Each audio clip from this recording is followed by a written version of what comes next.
Malacanang mariing pinabulaanan ng alegasyong tinanggihan ni Pangulong Ferdinand R. Marcos Jr.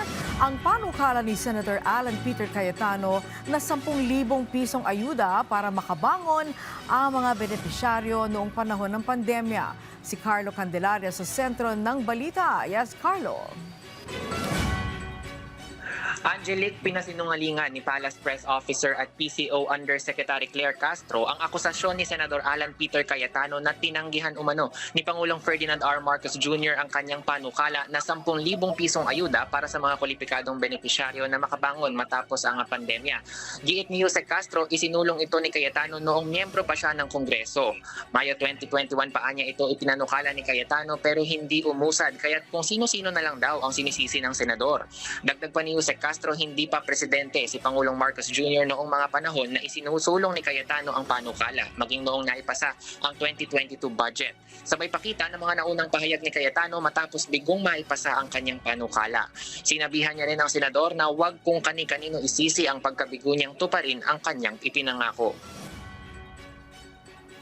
Itong mga kahinaan ni Senator Alan Cayetano, kabagalan, at walang kakayanan sa pagtupad sa kanyang pangako ay huwag niya pong ipahid sa ibang tao.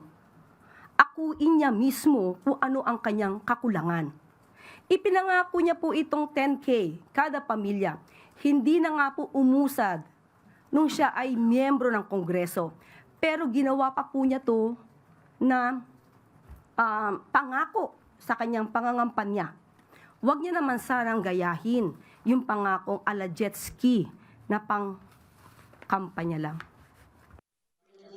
Kaugnay naman ng mga aligasyon ni Senador Ping Lacson na budget insertions umano ni Senador Cayetano, sagot ni Jose Castro, Kung ano po ang ebidensya na mailalatag, kahit sino ba po yan, kamag-anak, kaibigan, kaalyado, kahit anong kulay yan, ang gusto ng Pangulo, mapanagot ang dapat na mapanagot, pero ebidensyang mayroon po talagang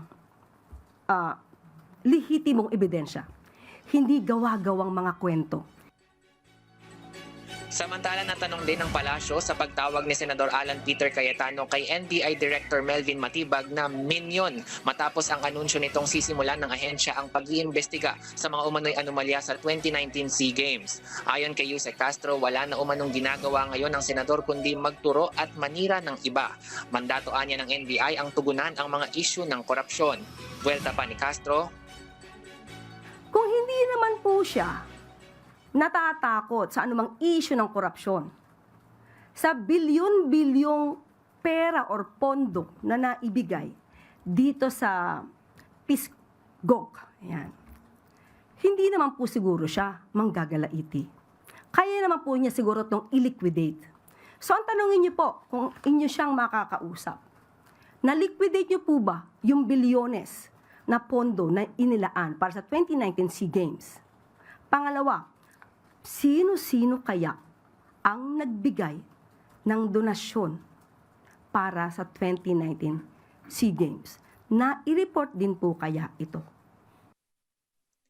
samantala binigyang diin ni Jose Castro ang tala ng PNP na bumaba ang crime rate ng 20.6% sa kabila yan ng mga napapabalitang nangyayaring krimen. May nakikita po tayo, yes, dahil naibabalita. Pero sa kapangkalahatan sa buong Pilipinas, may mga lugar po tayo na nai-report din po ng PNP na wala pong nangyayaring krimen. Nagkakaroon lang po kasi at naha-highlight dahil nakikita po natin sa balita. Pero again, hindi po natin ito maaari ipagpunyagi dahil hanggat maaari ay zero crime ang Pilipinas. Pero that's not the reality. Ang PNP pa rin po ay gumagawa lahat ng aksyon para matugunan ang kanilang ang pangangailangan ng ating mga kababayan para sa proteksyon. At makikita naman po nila at na-report na kung may nagawang krimen ay napakabilis din po nilang rumisponde. Angelique, sabi ni Jose Castro, hindi ikinatutuwa ng pamahalaan ang mga napapabalitang krimen, kaya naman pinaiigting pa ng pulisya ang kanilang mandato na protektahan ang ating mga komunidad. Angelique? Maraming salamat sa iyo, Carlo Candelaria.